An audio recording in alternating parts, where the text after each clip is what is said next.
दोस्तों आज हम लोग डिस्कस करेंगे कि मूल अधिकार क्या होता है। मूल अधिकार संविधान के भाग 3 में निहित है। मतलब मूल अधिकार जो है वो संविधान के भाग 3 में दिया गया है, जिसमें अनुच्छेद 12 से 35 का प्रावधान है। पंडित जवाहरलाल नेहरू के अनुसार इसे संविधान की आत्मा कहा जाता है। और जो है ये मूल अधिकार सबसे पहले हमने लिया किससे था? अमेरिका से लिया था। मतलब कह सकते हैं कि सबसे पहले जो हमारा मूल अधिकार आया था वो अमेरिका से आया था। जो मूल अधिकार है ये जनता का अधिकार है और ये राज्य के विरुद्ध कार्य करता है। इसे भारतीय संविधान का मैग्ना कार्टा भी कहा गया है। मतलब कुछ लोग इसको भारतीय संविधान का मैग्ना कार्टा भी कहते हैं। जो मैग्ना कार्टा कौन था? सन 1215 ईस्वी में ब्रिटेन का राजा था। और मूल अधिकार का जो निर्माण है, मतलब मूल अधिकार के निर्माण के लिए एक परामर्शदात्री समिति बनाई गई थी, जिसके अध्यक्ष कौन थे? सरदार वल्लभ भाई पटेल। मूल अधिकार न्यायवाद योग्य है, अर्थात मूल अधिकार का उल्लंघन होने पर अनुच्छेद 32 के तहत उच्चतम न्यायालय तथा अनुच्छेद 226 के तहत हम उच्च न्यायालय जा सकते हैं। जो मूल अधिकार है वो एक सकारात्मक और नकारात्मक दोनों पक्षों को देखता है। मतलब कह सकते हैं कि मूल अधिकार सकारात्मक और नकारात्मक दोनों हैं। अब सकारात्मक का अर्थ क्या है? सकारात्मक का अर्थ है कि अधिकार प्रदान करना, और नकारात्मक का अर्थ है प्रतिबंध लगाना। जैसे कहीं भी आप देखते होंगे कि आपातकाल की स्थिति में सरकार कुछ चीज़ों पर प्रतिबंध लगा देती है कि जिससे हिंसा या फिर कि कोई चीज़ अत्यधिक न बढ़े। अब आते हैं कि मूल अधिकार बनाने की विधि किसके पास होगी? जो मूल अधिकार बनाने की विधि है वो जनरली संसद के पास होगी, और इसे लागू करने का अधिकार न्यायपालिका के पास होगा। राष्ट्रीय आपातकाल के दौरान जो आर्टिकल 19 है वो तत्काल प्रभाव से निलंबित होगा, मतलब प्रभाव से हट जाएगा। और अन्य मूल अधिकार पर, जैसे और सारे मूल अधिकार हैं, वो सारे मूल अधिकार आपातकाल की स्थिति पे राष्ट्रपति विधि बनाकर उन्हें निलंबित कर सकता है। मतलब कह सकते हैं कि आर्टिकल 19 जो है वो केवल निलंबित डायरेक्टली हो जाता है। उसके बाद और जितने भी मूल अधिकार हैं, आर्टिकल 14, 15 जो भी है, उसको सबको निलंबित करने के लिए राष्ट्रपति जो है वो आपातकाल, मतलब उसकी विधि बनाकर, आपातकाल की कोई विधि बना के उसे निलंबित कर सकता है। और 1978 में 44वें संशोधन के द्वारा अनुच्छेद 20 और 21 किसी दशा में निलंबित नहीं होंगे। मतलब कह सकते हैं जब एक 44वां संशोधन हुआ था तो उसके अनुसार 20 और 21 किसी भी दशा में निलंबित नहीं किए जाएंगे, चाहे वो कैसा भी आपातकाल की स्थिति हो। अब आते हैं कुछ आपातकाल हैं जो भारत की स्थिति के लिए हैं, और फिर कुछ है विदेशी के लिए भी हैं। जैसे भारत की बात करें तो भारत में अनुच्छेद 15, 16, 19, 29 और 30 जो मूल अधिकार है वो केवल भारतीय को प्राप्त है। मतलब उसको किसी फॉरेनर, मतलब या विदेशी को नहीं प्राप्त हैं, और बाकी और जितने हैं वो विदेशी और भारतीय दोनों को प्राप्त हैं। अब आते हैं जो आरंभ में मूल अधिकार थे वो 7 थे, लेकिन ये वर्तमान में 6 हैं, जिसमें एक संपत्ति का अधिकार हटाया गया है। मतलब पहले था कि संपत्ति का अधिकार भी था, लेकिन अब वो कुछ समय से हटा दिया गया है। अब पहला मूल अधिकार कौन सा है? समता या समानता का अधिकार, आर्टिकल 14 से 18 तक। फिर उसके बाद दूसरा कौन सा है? स्वतंत्रता का अधिकार, जो अनुच्छेद 19 से 22 तक में दिया गया है। उसके बाद देखते हैं शोषण के विरुद्ध अधिकार, आर्टिकल 23 से 24 के बीच दिया गया है। उसके बाद धार्मिक स्वतंत्रता का अधिकार, आर्टिकल 25 से 28 में दिया गया है। और फिफ्थ क्या है? शिक्षा, संस्कृति और संरक्षण का अधिकार 29 से 31 तक में दिया गया है। ये संपत्ति का अधिकार पहले तो हमारे संविधान में था, जो ये दिया गया आपको आर्टिकल 31, लेकिन ये हटा दिया गया है किसी कारणवश चलते। 44वें संशोधन में 78 के तहत इसको हटा दिया गया है। और जो आखिरी है वो संवैधानिक उपचारों का अधिकार है, जिसके तहत हम लोग सुप्रीम कोर्ट जा सकते हैं। अब आते हैं उन मतलब जितने आर्टिकल्स हैं वो कहते क्या, मतलब आर्टिकल 12 में दिया गया है हमें कि राज को परिभाषित किया गया है, मतलब राज का वर्णन आर्टिकल 12 में किया गया है कि राज क्या है, कैसा है। अब जैसे राज्य है, अब राज्य क्या है, संघीय है और प्रांतीय है। भारत में कितने हैं, 28 + 8 मतलब 28 राज्य हैं और 8 टेरिटरी हैं। राज्य के अंतर्गत कौन कौन आता है, संसद आती है, विधानमंडल आता है। संसद क्या करती है, संघ की सरकार होती है, जिसके अंतर्गत कर्मचारी प्राधिकरण है, और विधानमंडल के अंदर राज्य की सरकारें हैं। अब इसका जो प्राधिकरण है वो एग्जाम्पल आप ले सकते हैं कि जैसे प्राइवेट संस्थान है कुछ, उनके लिए जैसे नवरत्ना है, महारत्न है, और कोई भी है, LIC प्राइवेट संस्थान है, ऐसे और से भी। अब आते हैं क्या कह रहा है, राज्य में संघ की संसद, राज्य का विधानमंडल, मतलब राज्य में संघ की संसद, राज्य का विधानमंडल, संघ की सरकार, राज्य की सरकार तथा इन दोनों सरकारों के अधिक कार्य करने वाले कर्मचारी और प्राधिकरण शामिल होते हैं। मतलब राज्य में संघ की संसद के और राज्य के विधानमंडल के, संघ की सरकार के, राज्य की सरकार के तथा इन दोनों सरकारों के अधिक कार्य करने वाले कर्मचारी और प्राधिकरण शामिल होंगे। अब आर्टिकल 13 में क्या दिया गया है, आते हैं। आर्टिकल 13 में दे रखा है कि मूल अधिकारों की असंगत विधि, इसे ग्रहण या आच्छादन का सिद्धांत कहते हैं। मतलब आप मूल अधिकार जो 13 आर्टिकल 13 है उसको आप ग्रहण या आच्छादन का सिद्धांत भी कह सकते हैं। संसद या विधानमंडल, राष्ट्रपति, राज्यपाल का अध्यादेश के द्वारा ऐसी कोई विधि बनाई जाए जो मूल अधिकार का अल्पीकरण, मतलब छोटा, मतलब कहते हैं कि मूल अधिकार को छोटा करता है, तो ऐसी विधि लागू होने से न्यायपालिका रोक देगी। मतलब कहते हैं कि अगर कोई संसद या राष्ट्रपति, विधानमंडल कोई भी बनाता है, कोई ऐसी विधि बनाता है जो मूल अधिकारों को छोटा करे, मतलब उसको सीमित करे, उसको अगर चाहे तो न्यायपालिका जो है उसको उस पर रोक लगा सकती है। अब आते हैं आर्टिकल 14 पे। आर्टिकल 14 क्या कहता है कि विधि के समक्ष समानता का अधिकार होगा। मतलब कोई एक विधि बनाई जाएगी, मतलब विधि बनाई जाएगी, उसके अनुसार सभी एक समान होंगे। लेकिन समान कौन होगा, जैसे एग्जाम्पल में आप देखें कि कोई मानव है जिसमें स्त्री और पुरुष दोनों एक समान होंगे, फिर उसको 2 भागों में विभाजित किया गया है कि बताया गया है कि जो भी विधि बनेगी वो विधि का समान संरक्षण होगा। मतलब जो एक विधि एक पे लागू होगी और मतलब वही दूसरे पे भी लागू होगी। और दूसरा क्या है कि विधि एक समान होगी, मतलब कह सकते हैं कि विधि का समान संरक्षण होगा और सबके लिए विधि एक समान होगी। संरक्षण का अर्थ आप इससे लगा सकते हैं कि जैसे कोई गरीब तबका का है, कोई उच्च तबका का है, दोनों के बीच तालमेल नहीं है, तो उसको किसी जरिए, मतलब किसी आरक्षण या फिर और किसी जरिए से लाकर उस दोनों को समान संरक्षण प्रदान करेगी, मतलब अवसर समान किस्म का देगी। तो अब क्या है, समान संरक्षण में क्या होता है कि जो विधि का ज्ञान वो सभी को होना चाहिए।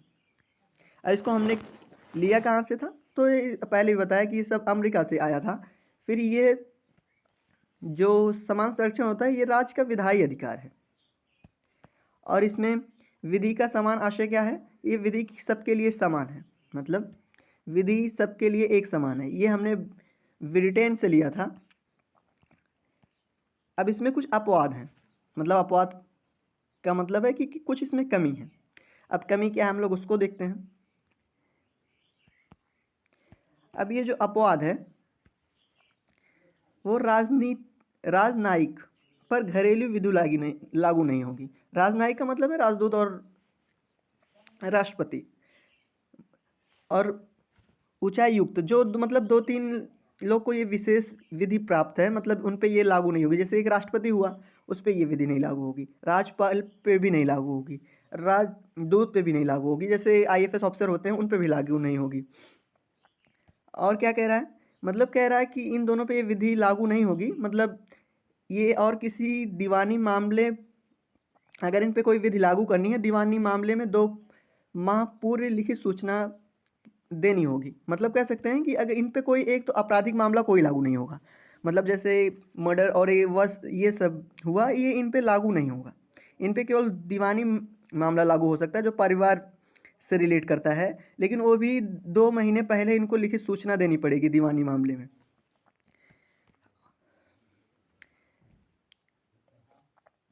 और इसमें आगे बढ़ते हैं।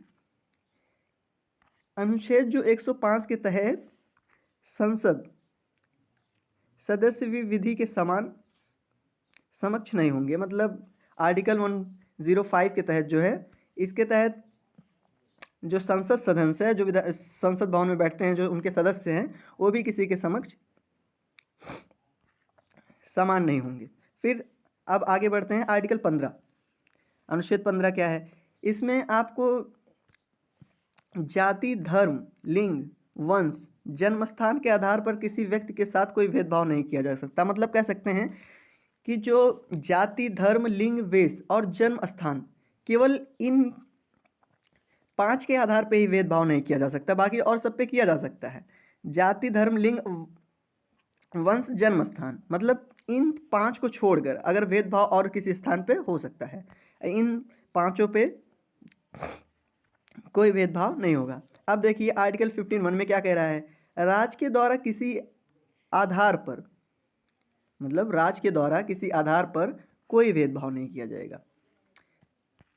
और 2 में क्या है? राज्य के द्वारा किसी भी नागरिक पर सार्वजनिक स्थल के लिए कोई प्रतिबंध नहीं लगाया जाएगा। कहने का अर्थ ये है कि जो राज्य के द्वारा जैसे कोई वैकेंसीज हुई, मतलब कोई स्थल हुआ, सार्वजनिक स्थल हुआ, जैसे मंदिर हुआ, ये सब हुआ, उन सब पे कोई मतलब प्रतिबंध नहीं लगाया जाएगा, किसी को आने जाने से रोका नहीं जाएगा। एग्जाम्पल के तौर में अगर हम देखें तो सार्वजनिक तालाब हो गया, कुआं हो गया, होटल हो गया, अस्पताल हो गया इत्यादि, और भी ऐसे बहुत जगह हैं जिसमें किसी को रोका नहीं जा सकता। आर्टिकल 15.3 में महिलाओं और बच्चों के लिए संरक्षण का प्रबंध किया गया। मतलब महिलाओं और बच्चों के उत्थान के लिए राज्य उचित प्रबंध करेगा।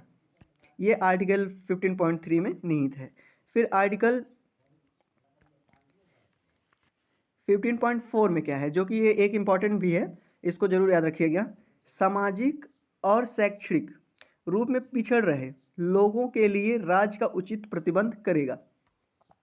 मतलब अब कोई पिछड़ा तबका है, जैसे कुछ पिछड़ी जाति हैं या पिछड़े वर्ग हैं, उनको शैक्षणिक रूप से मतलब उभारने के लिए, मतलब ऊपर करने के लिए, क्योंकि वो अब अपने जीवन का विकास तभी कर पाएंगे जब उनके साथ सरकार भी कुछ मदद करेगी। तो उनके लिए सरकार जो है, राज्य जो है, वो उचित प्रतिबंध करेगा। मतलब उनके लिए कोई ना कोई विधि बनाकर उनको एक दूसरे के बराबर करेगा। ये सब प्रथम मामला किसमें आया था? तो ये प्रथम मामला चंपकम दोराई राजन केस में आया था, जो मद्रास में हुआ था। अब आते हैं आर्टिकल 16 में क्या दिया गया है। आर्टिकल 16 में लोक नियोजन में अवसर की समानता प्राप्त है। जैसे कि सरकारी नौकरी हो गई, या फिर कोई तब मतलब कोई भी ऐसा नौकरी जो सरकार के जरिए प्लस सरकार के किसी संगठन के जरिए निकाली जाती है, उसमें अवसर की समानता सबको प्रदान की जाएगी। उसमें एक विशेष क्या है, मतलब उसमें कहा जाएगा कि जाति, धर्म, लिंग, वंश के आधार पर किसी प्रकार का भेदभाव नहीं किया जाएगा। मतलब इसमें देखिए जाति दिया गया है, धर्म दिया गया है, लिंग, वंश के आधार पर भेदभाव नहीं किया जाएगा। और जबकि आर्टिकल 13 में कहा गया है कि राज्य अपने नागरिकों को वरीयता दे सकता है, जैसे मणिपुर में, नागालैंड में, अरुणाचल प्रदेश में इत्यादि में। अनुच्छेद 16D में क्या कहा गया है कि महिला, SC ST व दुर्बल वर्गों के लिए नौकरियों में आरक्षण का प्रावधान है किया गया है। तो सबसे पहले आरक्षण की बात। अब बात करें आरक्षण की, तो सबसे पहले OBC के लिए आरक्षण जो है वो सन 1953 में आया था। किसके द्वारा आया था? कांग्रेस सरकार के द्वारा आया था। और कौन सा वाद था उसमें? मतलब काका काकेलकर वाद, एक रिपोर्ट आई थी जिसमें सर्वप्रथम आरक्षण लागू किया गया था।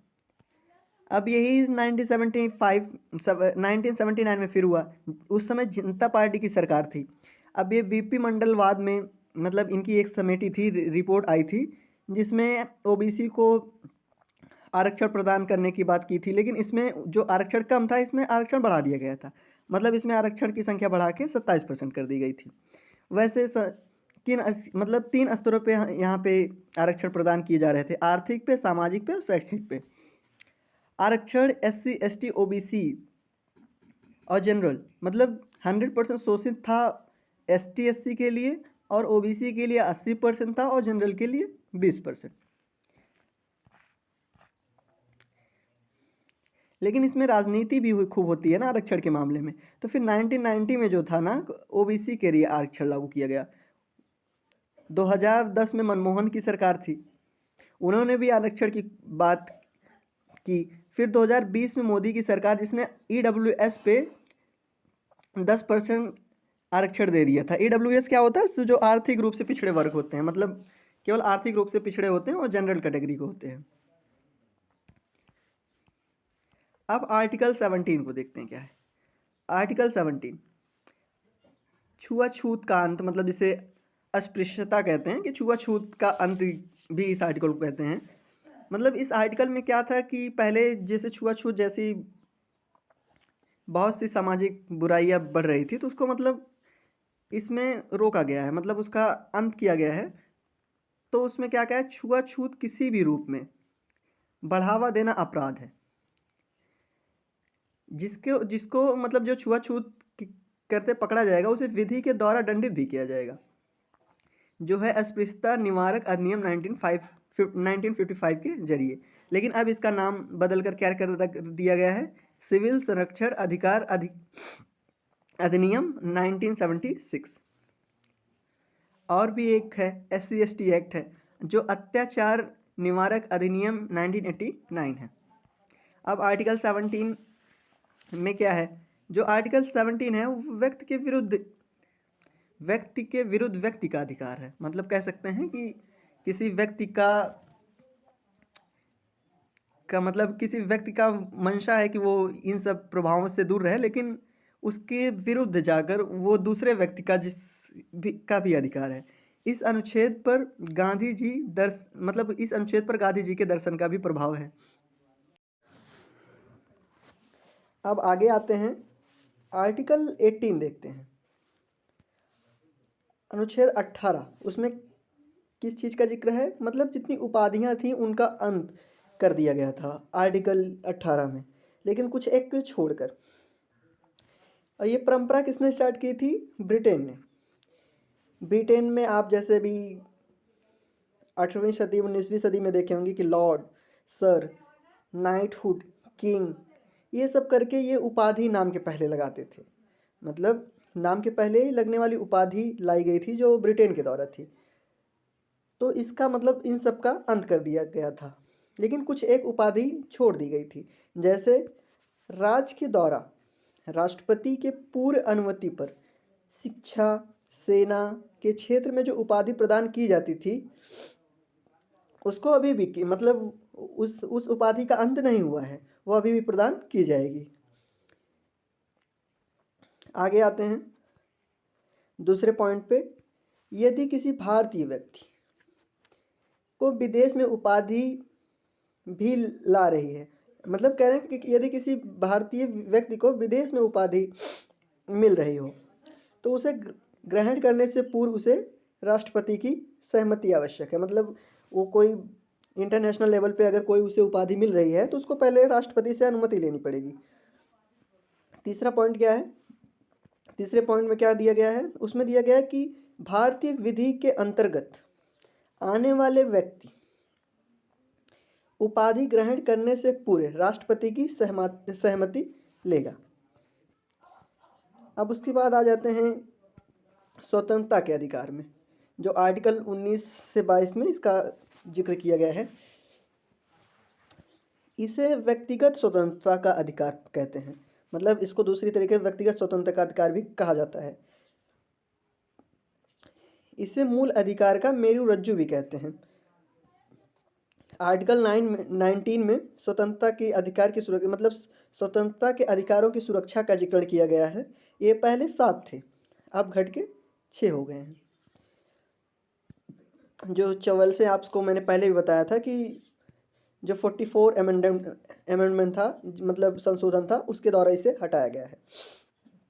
अब देखते हैं कि आर्टिकल 19 में कहा क्या गया है।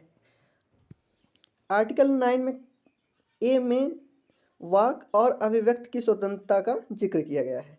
मतलब बोलना या चुप रहना, वाक का मतलब बोलना या चुप रहना, और अभिव्यक्ति का मतलब विचारों को व्यक्त करना। उसके पहले खंड में क्या गया कहा गया है, मतलब 19 के काम में क्या कहा गया है, निजी भवनों पर ध्वजारोहण का अधिकार आपको प्राप्त होगा। मतलब जैसे आपका घर है, उस पर आप किसी मतलब उस पर आपकी जैसे सनातन धर्म का झंडा लगाते हैं, फिर कैसे मतलब उस पर आपके भवन पे ध्वजा लगाने का आपका पूर्ण अधिकार होगा। और खा में दिया गया है कि शांति का अधिकार। गा में वैसे दिया है प्रेस और मीडिया का अधिकार, मतलब आपको प्रेस और मीडिया दोनों की स्वतंत्रता होगी। अब 19 की बात करें तो 19 में कहा गया है कि शांतिपूर्ण सभा को संबोधित या सम्मेलन का अधिकार आपको प्राप्त होगा। मतलब 19 में शांतिपूर्ण मतलब जिसमें कोई भी दंगा ये सब ना हो, उस तरह का आप सभा को संबोधित कर सकते हैं। बस शांतिपूर्ण से मतलब उस शांतिपूर्ण का मतलब क्या है कि राष्ट्र के एकता और अखंडता के विरुद्ध वो नहीं होना चाहिए, लाइक एज देशद्रोह। 19 में क्या है, 19 में कहा गया कि संगठन संस्था समिति बनाने का अधिकार आपको प्राप्त होगा, बशर्ते बस यही है कि वो गैर कानूनी नहीं होना चाहिए। गैर कानूनी का मतलब है कि वो जैसे आतंकवाद इन सब से जुड़ा हुआ नहीं होना चाहिए। और 97 संशोधन से 97 संशोधन से 2011 में इसको मतलब सहकारी समिति को भी इसमें शामिल किया गया था। अब आते हैं अनुच्छेद 19D। इसमें क्या कहा गया है, इसमें कहा गया कि भारत में कहीं भी मतलब भारत के किसी भी स्थान पर आपको घूमने का पूरा अधिकार प्राप्त होगा। बस इसमें ध्यान में रखने के योग क्या है कि मतलब शांति भंग ना हो, मतलब शांति भंग ना हो। अगर शांति भंग होती तो उस पर आपको प्रतिबंध लगाया जा सकता है। और दूसरा क्या है, पुलिस के द्वारा लागू कर्फ्यू, सेना विधि, इन सब जब लागू होंगे तो मतलब इस प्रतिबंध रहेगा। मतलब अगर पुलिस के द्वारा कोई भी कर्फ्यू लागू किया गया है, जैसे धारा 144 लागू की गई है, या फिर सेना के द्वारा कोई विधि बनाकर कानून लागू किया गया है, तो उसमें आपको रोका जा सकता है। अब 19E में क्या है कि भारत में कहीं पर भी निवास करने का अधिकार आपको प्राप्त होगा। मतलब जैसे आप यहाँ पे उत्तर प्रदेश के निवासी हैं, तो आप भारत के किसी भी जगह पे जाकर आप आराम से रह सकते हैं। 5 अगस्त 2019 से पहले जम्मू कश्मीर में ये प्रावधान नहीं था। मतलब 5 अगस्त के बाद ये प्रावधान जम्मू कश्मीर में भी लागू हो गया था।